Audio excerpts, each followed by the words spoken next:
मागच्याच आठवड्यात मी ढोकळा बनवला होता. तो ढोकळा खूप छान झाला होता म्हणून म्हटलं पुन्हा एकदा बनवूयात. तर मागच्या वेळेस थोडा आंबट ढोकळा झाला होता कारण त्याच्यामध्ये सायट्रिक ॲसिड जास्त घातलं होतं. ह्यावेळेस थोडं कमी घातलं तर आंबट झालं नाही, एकदम नॉर्मल झालं होतं. पण असं वाटतं की आंबटच ढोकळा छान लागतो. तर चला मग तुमच्यासोबत ढोकळ्याची रेसिपी शेअर करते. इथे मी 2.5 वाटी बेसन पीठ घेतलेलं आहे.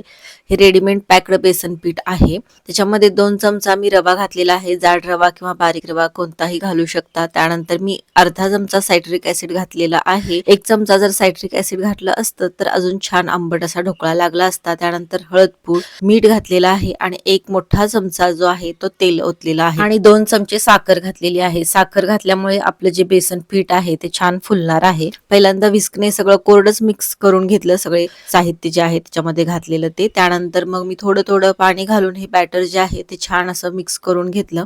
थोडंसं जाडसर बॅटर झालेलं म्हणून पुन्हा एकदा मी त्याच्यामध्ये पाणी घातलं. हे बघा, अशी त्याची कन्सिस्टन्सी हवी, खूप घट्ट पण नको आणि खूप सैल पण पीठ नको. तर झाकण लावून मी अर्धा तास हे बॅटर ठेवून दिलं. रवा घातल्यामुळे अर्धा तासांनी बघा आपलं हे बॅटर जे आहे ते दाटसर झालेलं आहे. मग अशी पातळ वाटत होतं पण आता व्यवस्थित झालेलं आहे. त्यानंतर मग कुकरमध्ये पाणी ओतलं 2 ग्लास आणि त्यानंतर स्टँड ठेवला. ह्यावेळेस म्हटलं की शिट्टी न काढता पाणी घालून बॅटरवरती झाकण लावून आपण हे ढोकळा कसा शिजतो ते बघूयात. सगळ्यात शेवटी म्हणजे आपण जे हे बॅटर आहे ते कुकरमध्ये आता वाफवण्यासाठी ठेवतो तेव्हा मग आपण 1 चमचा त्याच्यामध्ये इनो घातलेला आहे आणि मग इनोवरती अगदी 2-3 चमचे पाणी घातलं आणि बॅटर पुन्हा एकदा इनोनी मिक्स करून घेतलं आणि ज्या भांड्यामध्ये आपल्याला हे ढोकळा बनवायचा आहे त्या भांड्याला सगळीकडून तेल लावून घेतलं. व्यवस्थित ते बॅटर त्यामध्ये ओतून घेतलं, झाकण लावलं आणि 15 ते 20 मिनिटं ढोकळा बनण्यासाठी कुकरमध्ये ठेवून दिलं. आता इकडे कुकर होतोय तोपर्यंत मी ढोकळ्यावरती जे गोड पाणी ओततात ना ते पाणी बनवायला सुरुवात केली. 4च चमचे मी छोटे ह्याच्यामध्ये तेल घातलेलं आहे. पहिल्यांदा मिरच्या छान तेलामध्ये फ्राय केल्या. त्यानंतर मग मी जिरे, मोहरी घातली, कढीपत्ता घातला. कढीपत्ता पहिल्यांदाच घातला असता तर तो करपला असता, त्यामुळे मी नंतर कढीपत्ता घातला. त्याच्यामध्ये 2 चमचे साखर घातली, थोडंसं चवीपुरतं मीठ घातलं आणि आपल्याला जितकं पाणी लागेल ना तितकं पाणी घालून 1 उकळी काढून दिली.